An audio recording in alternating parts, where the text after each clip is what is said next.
Welcome back to Ranjani YouTube channel. ತುಂಬ ಜನ ಅಭ್ಯರ್ಥಿಗಳು ತುಂಬ ದಿನದಿಂದ ಕಾಂಪಿಟೇಟಿವ್ ಎಕ್ಸಾಮ್ಸ್ಗೆ ಓದ್ತಾ ಇದ್ದೀರಾ. ಸೊ ಸ್ಟಡಿ ಮಾಡ್ತಾ ಇದ್ದೀರಾ, ಆದರೆ ಯಾವುದೂ ಕೂಡ ನೇಮಕಾತಿ ಆಗ್ತಾ ಇಲ್ಲ ಅಂತ ಹೇಳ್ಬಿಟ್ಟು ಯಾರ್ಯಾರೆಲ್ಲ ಸಫರ್ ಪಡ್ತಾ ಇದ್ದೀರಾ ಅವ್ರಿಗೆಲ್ಲನೂ ಕೂಡ ಇದೊಂದು ಗುಡ್ ನ್ಯೂಸ್ ಅಂತಲೇ ಹೇಳ್ಬೋದು. ನಮ್ಮ ಕರ್ನಾಟಕ ಸರ್ಕಾರದಿಂದ 40,009 ಹುದ್ದೆಗಳ ನೇಮಕಾತಿ ನಡೀತಾ ಇದೆ. ಅದು ಇನ್ನು ಎರಡೇ ತಿಂಗಳಲ್ಲಿ ಈ ಒಂದು ಅಧಿಸೂಚನೆ ಬಿಡುಗಡೆ ಆಗುತ್ತೆ. ಒಟ್ಟಾರೆ 34 ಇಲಾಖೆಯ ಖಾಲಿ ಹುದ್ದೆಗಳ ನೇಮಕಾತಿ ಆಗತ್ತೆ. ಓಕೆನಾ? ಈ ಎಲ್ಲ ನೇಮಕಾತಿ ಏನಿರುತ್ತೆ ಇದು ಭರ್ತಿ ಬಂದು 6 ತಿಂಗಳ ಒಳಗೇ ಆಗಬೇಕು ಅಂತ ಹೇಳ್ಬಿಟ್ಟು ಆದೇಶ ಹೊರಡಿಸಿದ್ದಾರೆ. ಇನ್ನು 2 ತಿಂಗಳಲ್ಲಿ ನೇಮಕಾತಿ ಆಗತ್ತೆ. ಇನ್ನು 4 ತಿಂಗಳಲ್ಲಿ ಯಾವುದ್ಯಾವುದು ಎಕ್ಸಾಮ್ಸ್ ಇರುತ್ತೆ ಅದೆಲ್ಲ ಎಕ್ಸಾಮ್ಸು ಕೂಡ ಕಂಪ್ಲೀಟ್ ಆಗುತ್ತೆ. ಇನ್ನು 6 ತಿಂಗಳಲ್ಲಿ ಈ ಒಂದು ನೇಮಕಾತಿ ಪ್ರಕ್ರಿಯೆ ಏನಿರುತ್ತೆ ಅದು ಸಂಪೂರ್ಣವಾಗಿ ಆಗತ್ತೆ. ಓಕೆನಾ? ಸೊ ಯಾರ್ಯಾರೆಲ್ಲ ಕಾಂಪಿಟೇಟಿವ್ ಎಕ್ಸಾಮ್ಗೆ ಅಂತ ಓದ್ತಾ ಇದ್ದೀರಾ, ಇದೊಂದು ಬೆಸ್ಟ್ ಟೈಮು. ತುಂಬಾ ಚೆನ್ನಾಗಿ ಸ್ಟಡಿ ಮಾಡಿ. ಇನ್ನು 2 ತಿಂಗಳು ಅಷ್ಟೇ ಬಾಕಿ ಇರೋವಂಥದ್ದು. ಇದ್ರ ಬಗ್ಗೆ ಒಂದು ಅಫಿಷಿಯಲ್ ನೋಟಿಫಿಕೇಷನ್ ಕೂಡ ಬಂದಿದೆ. ಅದನ್ನು ನಾನು ನಿಮಗೆ ತೋರಿಸಿನೇ ಇದ್ರ ಬಗ್ಗೆ ಪೂರ್ತಿಯಾಗಿ ಎಕ್ಸ್ಪ್ಲೈನ್ ಮಾಡ್ತೀನಿ. ಟೋಟಲ್ಲಾಗಿ 34 ಇಲಾಖೆಯ ಸರ್ಕಾರಿ ಹುದ್ದೆಗಳು ನೆನಪಿರಲಿ. ಸೊ ಈ ಎಲ್ಲ ಹುದ್ದೆಗಳು including V A O call for ಆಗ್ತಾ ಇದೆ. ಹಾಗೆಯೇ ಸೂಪರ್ವೈಸರ್ ಪೋಸ್ಟ್ಗಳು ಎಲ್ಲನೂ ಕೂಡ ಖಾಲಾಗ್ತಾ ಇದೆ. ಎಷ್ಟೆಷ್ಟು ಹುದ್ದೆಗಳು ಹಾಗೆ ಯಾವ್ಯಾವ ಇಲಾಖೆಯಲ್ಲಿ ಹುದ್ದೆಗಳು ಖಾಲಿ ಇದೆ ಎಲ್ಲನೂ ಕೂಡ ನಾನು ಆ ಒಂದು ನೋಟಿಫಿಕೇಷನ್ ಮುಖಾಂತರನೇ ನಿಮಗೆ ತಿಳಿಸ್ಕೊಡ್ತೀನಿ. ಬನ್ನಿ ನೋಟಿಫಿಕೇಷನಲ್ಲಿ ಏನಿದೆ ಅಂತ ಹೇಳ್ಬಿಟ್ಟು ನೋಡೋಣ.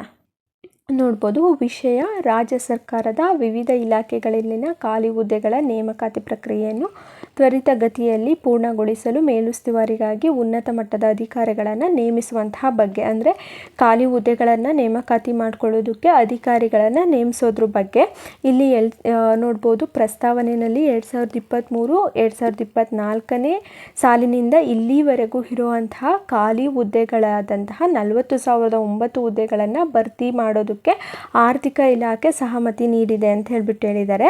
ಹಾಗೆ ಕಲ್ಯಾಣ ಕರ್ನಾಟಕ ಸ್ಥಳೀಯ ವೃಂದದಲ್ಲಿ ಖಾಲಿ ಇರುವಂತಹ 32,177 ಹುದ್ದೆಗಳ ಭರ್ತಿ ಮಾಡೋದಕ್ಕೋಸ್ಕರ ಆರ್ಥಿಕ ಇಲಾಖೆಯು ಈಗಾಗಲೇ ಪರಿಭಾವಿತ ಸಹಮತಿಯನ್ನು ನೀಡಲಾಗಿರುತ್ತದೆ ಅಂತ ಹೇಳ್ಬಿಟ್ಟು ಹೇಳಿದ್ದಾರೆ.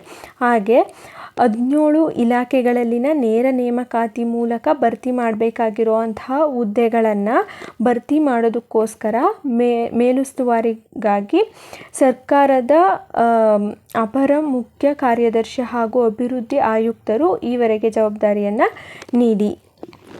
ನೆಕ್ಸ್ಟು 34 ಇಲಾಖೆಗಳಲ್ಲಿ ನೇರ ನೇಮಕಾತಿ ಮೂಲಕ ಭರ್ತಿ ಮಾಡಬೇಕಿರುವಂತಹ ಹುದ್ದೆಗಳನ್ನು ತ್ವರಿತಗತಿಯಲ್ಲಿ ಭರ್ತಿ ಮಾಡುವ ಕುರಿತು ಈ ಒಂದು ವಿಷಯ ಇರುವಂಥದ್ದು. ನೀವು ನೋಡ್ಬೋದು ಇಲ್ಲಿ ಯಾವ್ಯಾವ ಇಲಾಖೆಗಳಿದ್ದಾವೆಲ್ಲ ಈ ಇಲಾಖೆಯಲ್ಲಿ ಏನು ಖಾಲಿ ಇರುವಂಥ ಹುದ್ದೆಗಳ ಭರ್ತಿ ನಡೀತಾ ಇದೆ.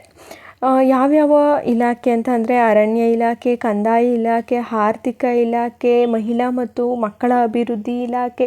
ಇಲ್ಲಿ ಏನೆಲ್ಲ ಇಲಾಖೆಗಳಿದ್ದಾವೆ ಅದರಲ್ಲಿ ಇರುವಂತಹ ಖಾಲಿ ಹುದ್ದೆಗಳೆಲ್ಲವೂ ಕೂಡ ಭರ್ತಿ ಆಗ್ತಾ ಇದೆ. ಟೋಟಲ್ ಆಗಿ 34 ಇಲಾಖೆಯ ಹುದ್ದೆಗಳು ಈಗ ಭರ್ತಿ ಆಗ್ತಾ ಇದೆ. ಇನ್ನೆರಡೇ ತಿಂಗಳಲ್ಲಿ ಕಾಲ್ಫಾರ್ ಆಗತ್ತೆ. ನೋಡ್ಬೋದು. ಉನ್ನತ ಶಿಕ್ಷಣ ಇಲಾಖೆ, ಒಳಾಡಳಿತ ಇಲಾಖೆ, ವಸತಿ ಇಲಾಖೆ, ವಾರ್ತಾ ಇಲಾಖೆ, ಪ್ರತಿಯೊಂದು ಇಲಾಖೆನಲ್ಲೂ ಕೂಡ ಭರ್ತಿ ಆಗ್ತಾ ಇದೆ. ಸೊ ಯಾರ್ಯಾರೆಲ್ಲ ಕಾಂಪಿಟೇಟಿವ್ ಎಕ್ಸಾಮಿನೇಷನ್ಗೆ ಓದ್ತಾ ಇದ್ದೀರಾ ಅವರೆಲ್ಲನೂ ಕೂಡ ನೇಮಕಾತಿ ಆದ ತಕ್ಷಣ ಅಪ್ಲಿಕೇಶನನ್ನು ಹಾಕ್ಕೊಳ್ಳಿ. ಸೊ ಇದೇ ಥರ ಅಫಿಷಿಯಲ್ ಅಪ್ಡೇಟ್ಗಳು ಬೇಕು ಅಂತಂದರೆ ನಮ್ಮ ಚಾನಲ್ನ ಸಬ್ಸ್ಕ್ರೈಬ್ ಮಾಡ್ಕೊಳ್ಳಿ. ಹಾಗೆ ವಿಡಿಯೋ ಇಷ್ಟ ಆಗಿದ್ರೆ ಒಂದು ಲೈಕ್ ಮಾಡಿ, ಶೇರ್ ಮಾಡಿ, ಕಮೆಂಟ್ ಮಾಡಿ. ಮತ್ತು ಏನೆಲ್ಲ ವೀಡಿಯೋಸ್ ಬೇಕು ಅಂತ ಹೇಳಿಬಿಟ್ಟು ಕಮೆಂಟ್ ಬಾಕ್ಸಲ್ಲಿ ಕಮೆಂಟ್ ಹಾಕಿ, ನಾನು ಅದರ ರಿಲೇಟೆಡ್ ವೀಡಿಯೋಸ್ನ ಮಾಡಿ ತಿಳಿಸ್ಕೊಡ್ತೀನಿ. ಸೊ ನಮ್ಮ ಚಾನಲಲ್ಲಿ ಯಾವುದೇ ರೀತಿಯಾದಂತಹ ಫೇಕ್ ಅಪ್ಡೇಟ್ಗಳು ಬರೋದಿಲ್ಲ. ಖಂಡಿತವಾಗ್ಲೂ ಈ ಎಲ್ಲ ಅಪ್ಡೇಟ್ಗಳು ಕೂಡ ಅಫಿಷಿಯಲ್ ಆಗಿರುತ್ತೆ.